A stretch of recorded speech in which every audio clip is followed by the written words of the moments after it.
सबसे पहले बात करते हैं भारत की स्थिति की। तो 37 डिग्री 6 मिनट, ये तो आप सभी को पता होगा, बेसिक है। ये क्लास 0 से हाई लेवल तक होने वाली है। 0 से स्टार्ट करने वाले हैं इस क्लास को। देखो 37 डिग्री 6 मिनट उत्तरी अक्षांश से 8 डिग्री 4 मिनट उत्तरी अक्षांश और 68 डिग्री 7 मिनट से पूर्व देशांतर और 97 डिग्री 25 मिनट पूर्वी देशांतर। ये क्या है?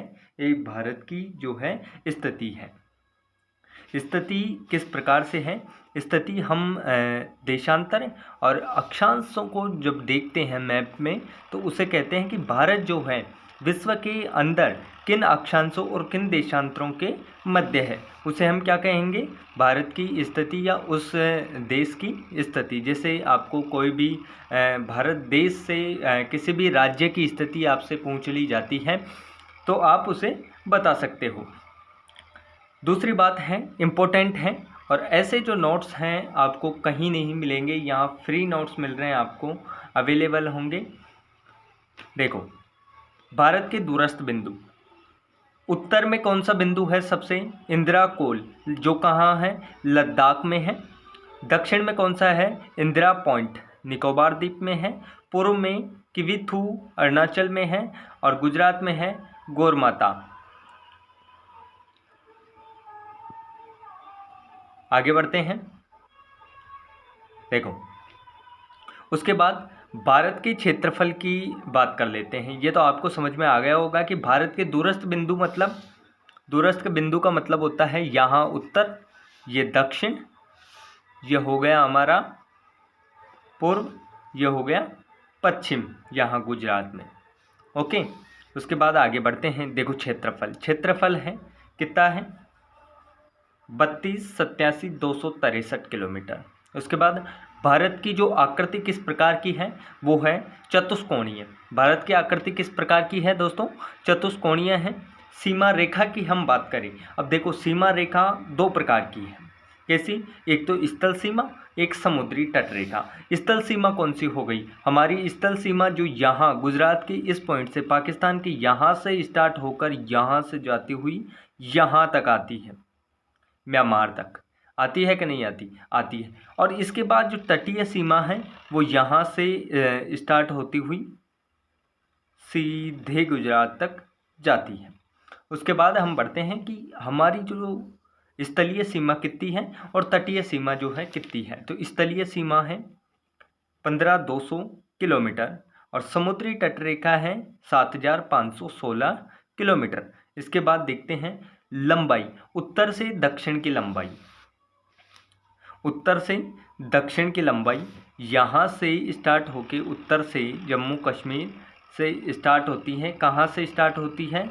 ये होती है इंदिरा कोल से, लद्दाख से स्टार्ट होके हम सीधे यहाँ पर जो पॉइंट है इंदिरा पॉइंट निकोबार तक, जो ये तो दूरस्थ बिंदु हो गया। और यहाँ से स्टार्ट होके यहाँ तक हम जाते हैं तो उसकी लंबाई है 3,214 किलोमीटर और पूर्व से पश्चिम की जो लंबाई है हमारी वो है 2,933 किलोमीटर। तो यह आपका क्लियर हो गया होगा इतना कि देखो क्षेत्रफल हो गया 32,87,263। बिल्कुल याद रखो, आकृति चतुष्कोणीय हो गई। सीमा रेखा में दो सीमाएं हैं, एक तो स्थल सीमा है कितनी है 15,200 और समुद्र तट रेखा कितनी है 75,16। लंबाई है उत्तर से दक्षिण 32,14 और पूर्व से पश्चिम जो लंबाई है वो है 29,33।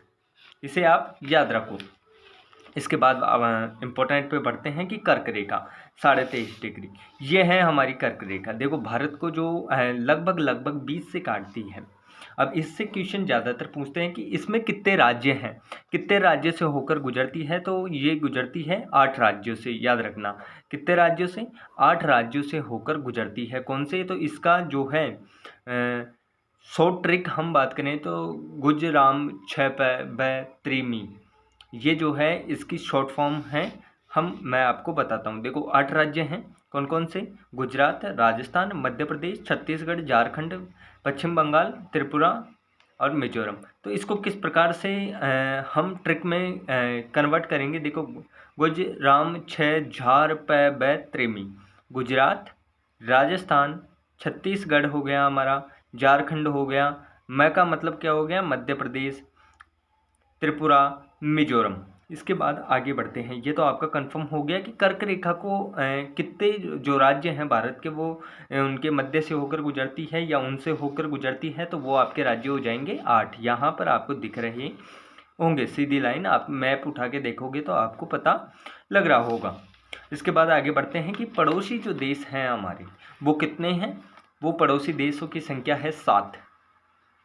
उसके बाद आगे बढ़ते हैं, देखो, और समुद्र तटीय जो पड़ोसी हमारे देश हैं वो कितने हैं, और जो सीमा से लगे हुए हैं वो हैं 7, और समुद्र पार के जो पड़ोसी देश हैं वो हैं 2। इनको इम्पोर्टेंट समझ लेना, बिल्कुल कंठस्थ याद कर लेना। देखो, सीमा से लगे हुए कितने हैं, हमारी जो भारत की सीमा से लगे हुए वो हैं 7, और समुद्र पार जो पड़ोसी देश हैं वो कितने हैं, 2। कौन कौन से हैं, श्रीलंका और मालदीव।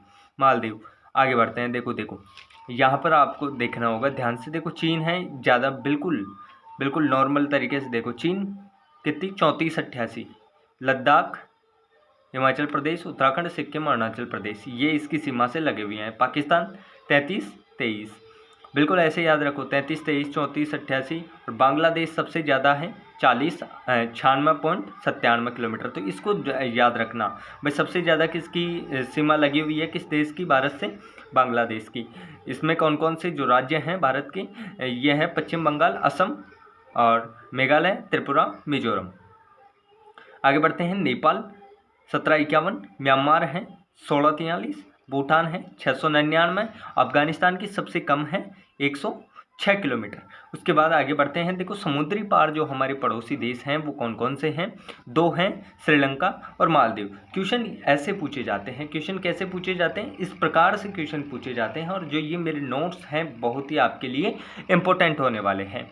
देखो, इसके बाद देखते हैं सीमा रेखा। 3 सीमा रेखाएं हैं, रेड क्लिफ, मैकमोहन और डूरंग रेखा। रेड क्लिफ किस किस के बीच है, भारत एवं पाकिस्तान के बीच। मैकमोहन रेखा है भारत एवं चीन के बीच। डूरंग जो रेखा है वो भारत और अफगानिस्तान के बीच में है। इसके बाद हम इम्पोर्टेंट चीज़ों पर बढ़ते हैं। ये तो बेसिक नॉलेज हो गई आपकी, जीरो नॉलेज हो गई कि हम भारत के बारे में जान चुके हैं। अब इसके बाद भारत की ज्योग्राफी स्टार्ट करते हैं। देखो,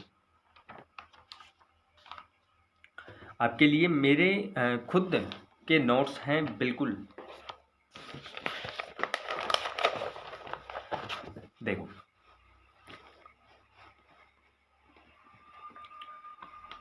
सबसे पहले बात करते हैं इंडियन ज्योग्राफी। तो इंडियन ज्योग्राफी में सबसे पहले उसका भौतिक स्वरूप हम जानते हैं। देखो, भौतिक स्वरूप से हमें पता चलता है कि उसका आकार किस प्रकार का है, उसे कितने भागों में बांटा हुआ है, पर्वतें जो है कौन सी है, नदियाँ, मरुस्थल, तटीय मैदान, कौन कौन से द्वीप हैं उसमें। ये चीज़ें किसी भी देश के लिए एक महत्वपूर्ण है उस देश को विभाजित करने में, क्योंकि हम जब भौतिक स्वरूप में विभाजित कर देते हैं तो हमें उस देश को समझने के लिए थोड़ी बहुत आसानी हो जाती है। और यहाँ से ये ध्यान रखना आप, ये पर्वतीय प्रदेश में आपको सबसे पहले जो है स्टार्ट करेंगे भौतिक स्वरूप में। पर्वतीय प्रदेश इतना इम्पोर्टेंट है कि चाहे कोई से भी आप एग्ज़ाम ले लो जिसमें इंडिया से रिलेटेड, यदि ज्योग्राफी से रिलेटेड कोई क्वेश्चन पूछता है तो एक आपको चोटी पूछे या नदी पूछे, या इसमें से ज़रूर आपको एक क्वेश्चन पूछा जाता है। ये मेरा हैंडमेक बनाया हुआ आपको नक्शा दिख रहा होगा। अब आगे बढ़ते हैं। देखो, भारत के भौतिक स्वरूप का हमें विभाजन किस प्रकार से किया है, 6 पार्टों में किया है। कौन सा, उत्तर एवं उत्तर पूर्वी पर्वतीय प्रदेश जो है हमारा, हिमालय जो है उसे डिवाइड किया है। एक में किया है उत्तरी मैदान, जो उत्तर में मैदान है उसमें। एक है प्रायद्वीपीय पठार। चौथे नंबर पे हम मरुस्थल को किया है। 5वें नंबर पे तटीय मैदान को। 6वें नंबर पे है द्वीप समूह है। उसके बाद पहला नंबर है हमारा कौन सा, कि उत्तर एवं उत्तरी पूर्व जो है पर्वतीय प्रदेश। तो इसको हम पढ़ते हैं। देखो, इसमें सबसे इम्पोर्टेंट है, आप ये समझ लीजिए कि सबसे इम्पोर्टेंट ही यही है। देखो, पर्वतीय प्रदेश, एक बार आप ऐसे बोलोगे कि आपको समझ में नहीं आ रहा, लेकिन आपको पढ़ना होगा। एक बार और आप इस वीडियो को देखोगे तो आपको बिल्कुल कंठस्थ हो जाएगा, क्योंकि ये पर्वतीय जो श्रेणियाँ होंगी उनका जो नाम आपने पहले भी सुना होगा, नहीं सुना तो मैं आपको बता रहा हूँ। और बिल्कुल मैप के अंदर भी आपको मैं बताऊंगा बिल्कुल कि कौन सी जो पर्वत श्रेणी है, कहाँ है, कौन सा हिमालय है, बिल्कुल समझाऊंगा। देखो बढ़ते हैं हम। सबसे पहले पर्वतीय प्रदेश में हम 3 चीज़ें देखते हैं। क्या देखते हैं? पहली तो हिमालय पर्वत श्रेणियाँ जो है हमारी, उसे देखते हैं। अब देखो हिमालय कहाँ से कहाँ तक फैला हुआ है। हिमालय हमारा इस तरीके से फैला हुआ है, यहाँ से स्टार्ट होगा और ऐसे फैला हुआ है, यहाँ से होता हुआ ऐसे फैला हुआ है यहाँ तक। जी हाँ, यहाँ तक फैला हुआ है। और इस हिमालय से काफ़ी नदियाँ जो हैं हमारी निकलती है। जैसे यहाँ से निकलती है, एक तो गंगा 2 धाराओं में निकलती है, उसके बाद एक निकलती है यमुना।